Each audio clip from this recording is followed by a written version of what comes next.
young doctors. Today we will be discussing what were the theories that led towards the quantum mechanical model. So the theories were dual behavior of matter. तो जब radiation का dual behaviour prove हो गया था, radiation is emitted और absorbed as a particle and propagates as a wave. Particle की तरह emit और एब्जॉर्ब होगा और वेव की तरह ट्रैवल करेगा. सो जब D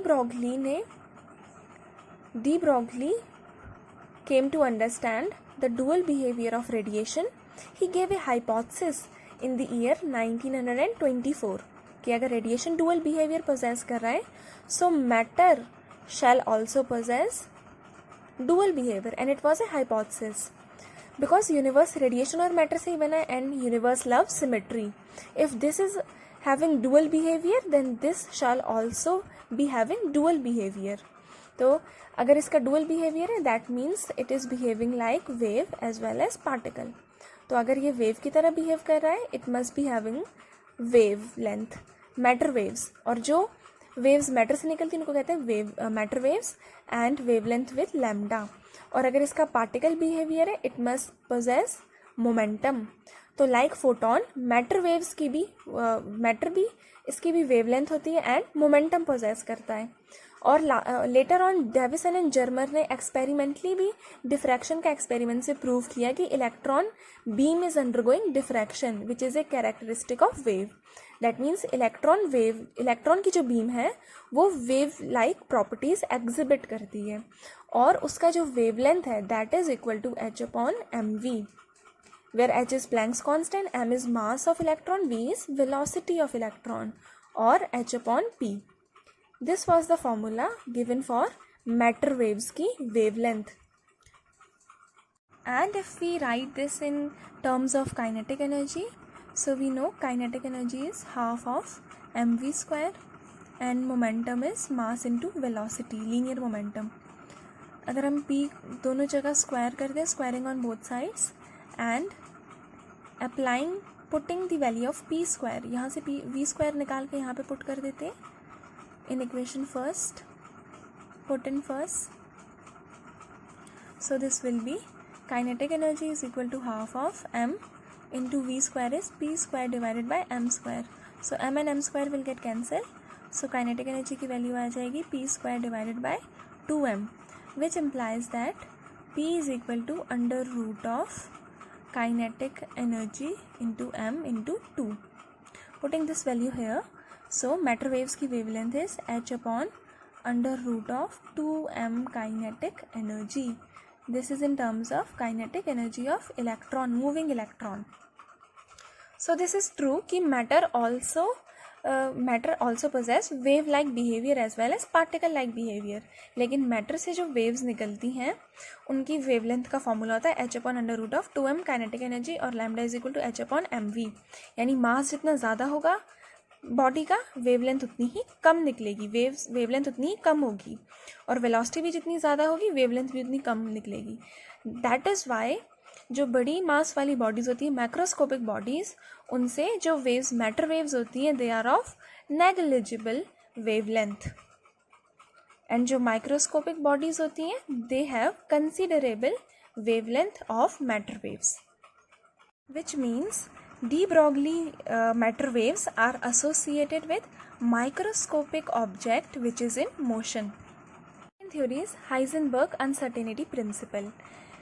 It was given by Werner Heisenberg in 1927 and it tells us that कि अगर कोई माइक्रोस्कोपिक बॉडी है लाइक इलेक्ट्रॉन और अगर वो मूव कर रही है so it is impossible to determine simultaneously the position as well as velocity. एक साथ हम इसकी पोजीशन और मोमेंटम एक साथ नहीं बता सकते.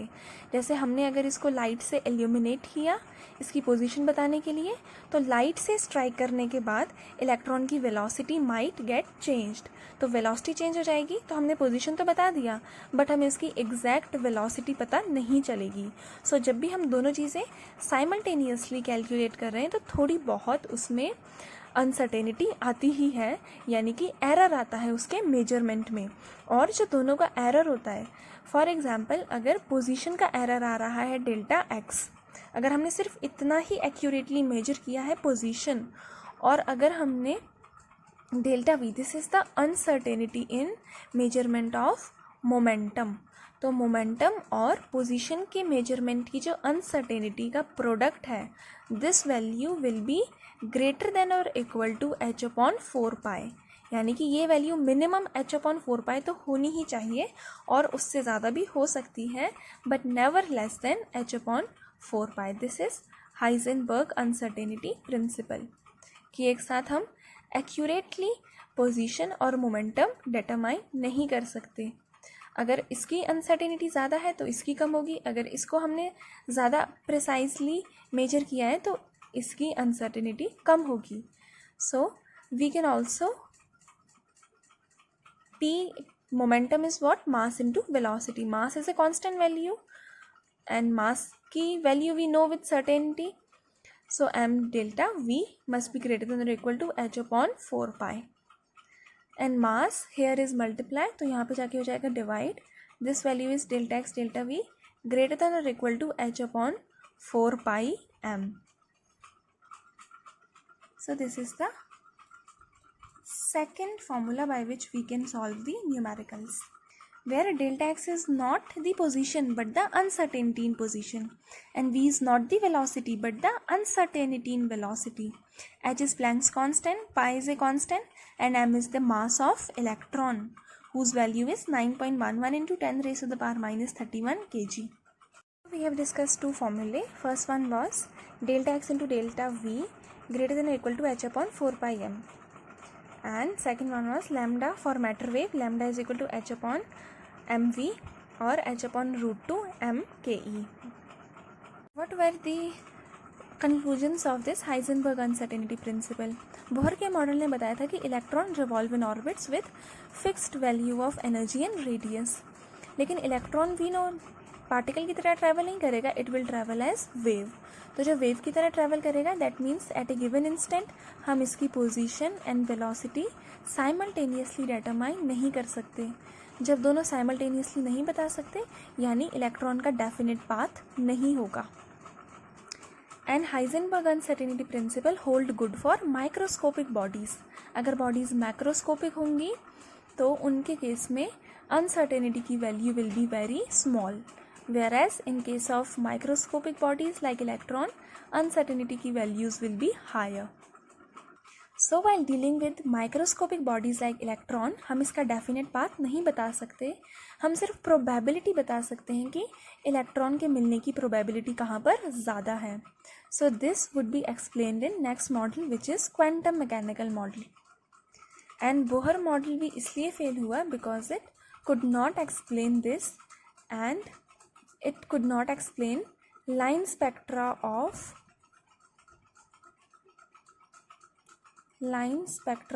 multi-electron atoms. It only explained line spectra of hydrogen and single electron atoms, but it could not explain the line spectrum of multi-electron atoms. And और इसने लाइन स्पेक्ट्रल लाइंस की स्प्लिटिंग नहीं बताई. Spectral lines they split in magnetic field and in electric field. जब ये magnetic field में split करेंगे we call the effect as Zeeman effect, और जब ये इलेक्ट्रिक फील्ड में स्प्लिट करते हैं we call the effect as Stark effect. And moreover Bohr model could not explain ability of atoms to form molecule. अब atoms जो हैं वो उनके ग्रुप को molecule कहते हैं. जब उनके बीच में केमिकल बॉन्ड बनेगा so it will form molecule.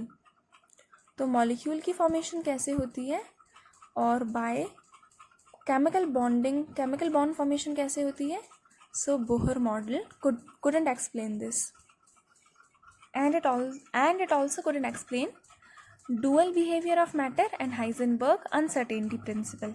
In hydrogen atom, de Broglie wavelength of an electron in second Bohr orbit is, and Bohr radius is already given. So हमें पता है कि रेडियस Bohr orbit कौन सा होता है, first वाला. So R1 is a not into N1 का स्क्वायर डिवाइडेड बाई Z. अब क्योंकि ये हाइड्रोजन एटम दिया है so we know hydrogen atom के लिए Z इज इक्वल टू 1, और फर्स्ट वाले ऑर्बिट के लिए इन्होंने दिया है, इन्होंने सेकंड वाले ऑर्बिट का पूछा है। ए नॉट की वैल्यू दी है 52.9 picometre. So and second Bohr orbit निकालना है R2 is how much, A naught N का square divided by Z. A naught की वैल्यू दी है 52.9 पिकोमीटर एंड सेकंड ऑर्बिट है तो एन की वैल्यू हो जाएगी 2 का square divided by Z is 1। So this is 52.9 multiplied by 4। इसको सॉल्व करेंगे, 4 9 सा 36, 4 2 सा 8, 11, 4 5 से 20 एंड 21। एक के बाद पॉइंट लगेगा, 211.6 picometre. This is radius. So radius की वैल्यू आ गई 211.6 पिकोमीटर। और क्वेश्चन में क्या पूछा है, क्वेश्चन में पूछा है डी ब्रॉगली वेवलेंथ। तो वेवलेंथ निकाल लेते हैं पहले। वेवलेंथ का क्या फॉर्मूला होता है, इलेक्ट्रॉन के लिए वेवलेंथ का फॉर्मूला लगेगा h/mv because that will be matter waves.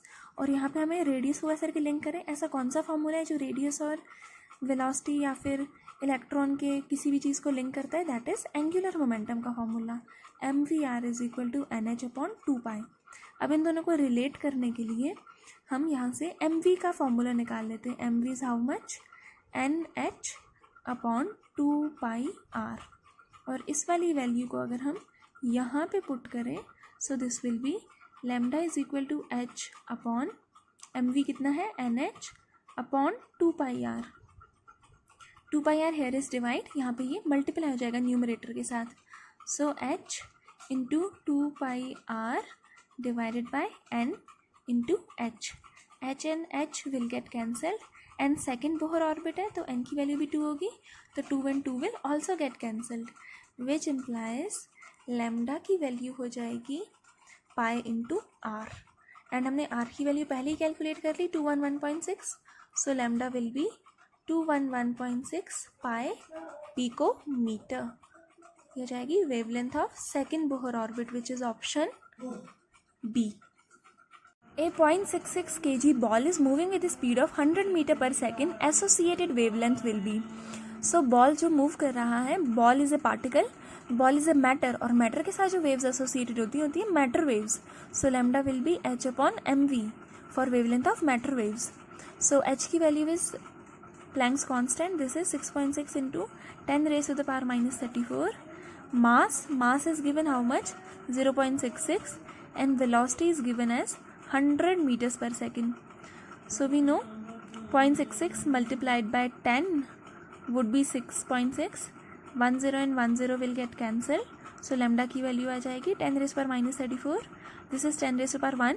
Divide में है, power will get subtracted minus 1.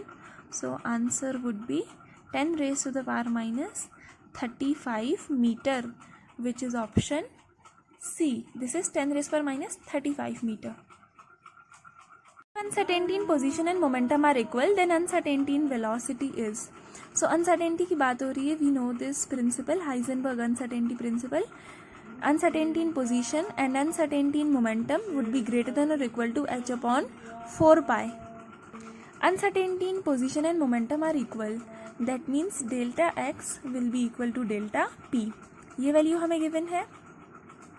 सो हमें क्योंकि वेलोसिटी चाहिए, वेलोसिटी तो मोमेंटम से ही आएगा, सो हम पोजीशन तो हमें चाहिए नहीं, तो हम पोजीशन की जगह डेल्टा पी रख देते हैं। So delta P into delta P, this value would be greater than equal to h/4π।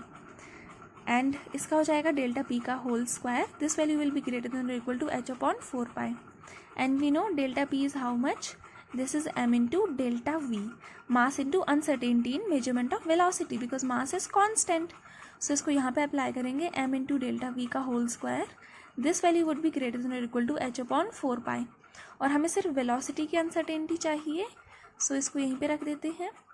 And m square यहाँ पे क्या है, मल्टीप्लाई, यहाँ पे जाके हो जाएगा डिवाइड। अब हमें सिर्फ डेल्टा वी चाहिए, so we will square on both the sides. So square and root will get cancelled, delta v would be greater than equal to √h/π and m and 4 ये बाहर आ जाएंगे, this will be 2m. So this will be the answer, 1/2m √h/4π, which is option C. Measurement of electron position is associated with uncertainty in momentum, which is equal to 1 into 10 raised power minus 18 gram centimeter per second. Uncertainty in electron velocity is and mass of electron is given. So यहाँ पे uncertainty in momentum की value given है 1 into 10 raised to the power minus 18 gram centimetre पर second, और यहाँ पे इन्होंने uncertainty in electron velocity पूछा है. So we know uncertainty in momentum की वैल्यू होती है mass into delta v, because mass is constant, that is not uncertain. और यहाँ पे डेल्टा पी की वैल्यू गिवन है और डेल्टा वी निकालना है. मास यहाँ पे मल्टीप्लाई है, वहाँ पे जाके हो जाएगा divide. So this will B 1 into 10 raised to the power minus 18 divided by m is how much, and its value is also given CGS system में 9 into 10 raised to the power minus 28. So 1 divided by 9, this is around 0.11, और basis same divide में है, so power will get subtracted. Minus 18 minus minus is plus 28. So this is 0.11 into 10 raised to the power, this is 10. और velocity किस में आती है, metre पर second में. सो ऑप्शंस में ऐसा कुछ नहीं दिया है. इंस्टेड वी हैव 1, सो हम एक पॉइंट आगे शिफ्ट करेंगे, यानी इसको मल्टीप्लाई भी करेंगे 10 से और डिवाइड भी करेंगे 10 से. सो दिस इज़, ये हो जाएगा 1.1 इन दोनों को मल्टीप्लाई करने पर. Basis same, power will get subtracted because these are in divide. 10 minus 1 कितना हो जाएगा, 9 मीटर पर सेकेंड. सो 1 into 10 raised to the power 9, which is option C. Mass of electron is 9.11 into 10 raised power minus 31 kilogram. Planck's constant is 6.626 into 10 raised minus 34 joule second. Uncertainty involved in measurement of velocity within a distance of 0.1 angstrom is. Uncertainty calculate करनी है और mass of electron given है 9.11 into 10 raised to the power minus 31 kgs, and Planck's constant given है 6.626 into 10 raised to the power minus 34 joule second, and uncertainty involved in measurement of velocity की value calculate करनी है, and distance here given is 0.1 angstrom, that means 10 raised to the power minus 10 meters. So अब यहाँ पे put करेंगे formula which is delta x into delta v is greater than equal to h upon 4πm. ये वाला formula by Heisenberg uncertainty principle. So यहाँ पे delta x की value given है, हमें डेल्टा v कैलकुलेट करना है. So delta v will be greater than equal to h is how much, 6.626 into 10 raised to the power minus 34 divided by 4 into pi की value 3.14 into mass की value 9.11 into 10 raised to the power minus 31 into यहाँ पे divide है, यहाँ पे जाके multiply हो जाएगा. This is 0.1 into 10 raised to the power minus 10. सो अगर इसको सॉल्व करेंगे हम मिनिमम वैल्यू एक्सपेक्ट करते हैं. So this is 6.626 divided by 4 into 3.14 into 9.11 into 0.1, and this value is 10 raised to the power minus 34 divided by this value is 10 raised to the power minus 41. इसको solve करेंगे. This is around 5. This value is actually 0.579, लेकिन एक हमने यहाँ से 10 लेंगे. So this value is 5.79 into 10 raised to the power 6 metre पर second, which is option B. Uncertainty in momentum of an electron is 1 into 10 raised to the power minus 5 kg meter per second. Uncertainty in its position will be. So uncertainty in momentum की value दी है 1 into 10 raised to the power minus 5 kg meter per second, और uncertainty in position की value calculate करनी है और Planck's constant की value दी है. तो हाइजेनबर्ग अनसर्टेनिटी प्रिंसिपल के accordingly this is the formula. So हमें डेल्टा x निकालना है which will be h upon 4π. ये वैल्यू यहाँ पे डिवाइड मल्टीप्लाई, यहाँ पे जाके हो जाएगी divide, which is 6.62 into 10 raised to the power minus 34 upon 4 into 3.14 into 10 raised to the power minus 5. Now this is 6.62 divided by 4 into 3.14 is 12.56. Basis same है divide में, so power will get subtracted. Minus minus is plus 5. This value is 0.527, minus plus is minus, this value is minus 29. Option में एक के बाद point दिया है, यानी कि इसको मल्टीप्लाई भी कर देते 10 से, डिवाइड भी कर देते हैं 10 से. सो इसको मल्टीप्लाई करेंगे, answer will be 5.27. Basis same है, पावर बेसिस सेम है डिवाइड में, so this will get subtracted, power will get subtracted. Answer is 5.27 into 10 raise to the power minus 30 metre, क्योंकि ये पोजीशन थी. So correct option is option A. de Broglie wavelength of a particle with mass 1 gram and velocity 100 metre पर second is. So de Broglie wavelength calculate करना है और particle का मास दिया है 1 ग्राम, और इसको अगर हम किलोग्राम में कन्वर्ट करेंगे this is 1 divided by 1000 kilogram. और यहाँ पे वेलोसिटी की वैल्यू दी है 100 मीटर पर second. So de Broglie wavelength is h/mv. h की वैल्यू इज 6.62 और 63 into 10 raise to the power minus 34. Mass is how much, 1 divided by 1000 kg and velocity is 100. 2 zeros and 2 zeros will get cancelled. 10 यहाँ पे divide है, numerator में भेजेंगे, this will get multiplied. Minus 34 multiplied by 10 raise to the power 1. Basis same, power add हो जाएंगी, into 10 raise to the power minus 34 plus 1, plus minus minus. So correct option is 10 raise to the power minus 33 metre. ये wavelength निकाला है. So correct option is option C. Position of both an electron and helium atom is known with in 1 nanometre. So दोनों के लिए delta x की value दी है 1 nanometre. Furthermore momentum of electron is known within, ये both के लिए है और ये सिर्फ इलेक्ट्रॉन के लिए है. इलेक्ट्रॉन के लिए जो मोमेंटम की वैल्यू है that is known within 5 into 10 raise to the power minus 26 kg metre पर सेकेंड. और हमें बतानी है हीलियम एटम के लिए अनसर्टेनिटी इन मोमेंटम की वैल्यू कितनी है फॉर हीलियम एटम. सो दोनों के लिए डेल्टा एक्स की वैल्यू ये है, इलेक्ट्रॉन के लिए दे दी है और हीलियम के लिए डेल्टा पी की वैल्यू पूछी है. हाइजेनबर्ग अनसर्टेनिटी प्रिंसिपल के accordingly delta x into delta P is a constant value for a particle. किसी एक पार्टिकल के लिए ये वैल्यू कांस्टेंट होती है.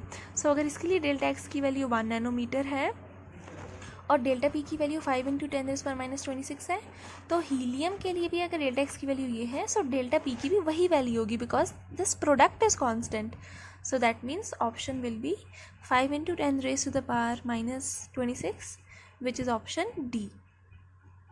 Or we can also solve by putting delta x की वैल्यू here. So अगर हम वैसे करके भी निकालें तब भी आंसर आ जाएगा h/4 pi into delta x. यहाँ पे h की वैल्यू रखे 4 की, पाई की, और डेल्टा एक्स 1 नैनोमीटर रखे, तब भी आंसर आ जाएगा delta p which is 5 into 10 raise पर minus 26. Uncertainty in position of an electron moving with velocity of 3 into 10 raised to the power 4 centimeter per second, accurate up to 0.001%, will be in uncertainty expression.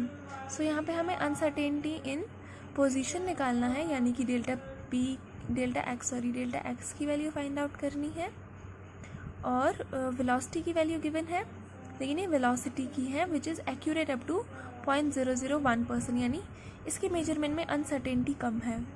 So delta v की value हो जाएगी, कितने percent हमें accurate पता है, 0.001% of 3 into 10 raise to the power 4 centimetre पर second.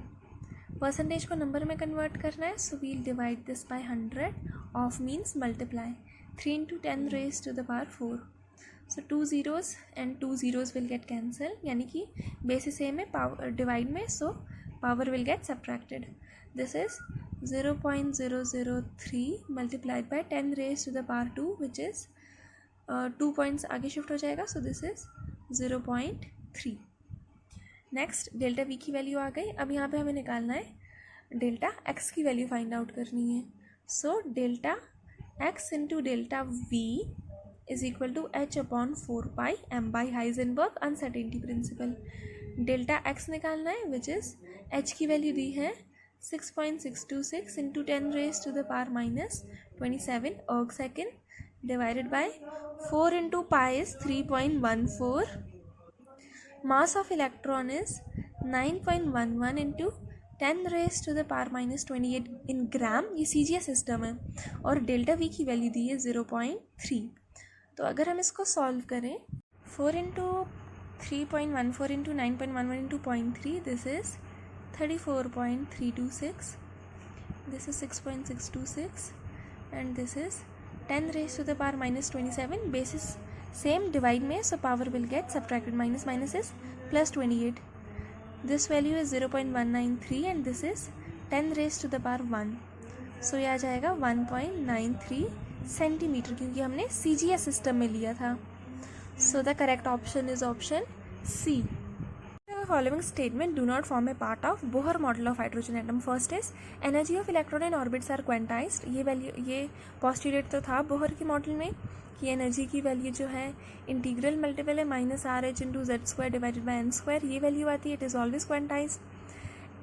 It only changes during transition. Electron in orbit nearest the nucleus has the lowest energy. जो orbit nucleus के सबसे पास होगा उसकी एनर्जी सबसे कम होगी. This is also true. Electron revolve in different orbit around nucleus. This is also true. C.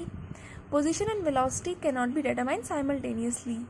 D is also true, but this is according to Heisenberg uncertainty principle. ये Bohr model नहीं है. So the correct option which do not form part of Bohr model is option D.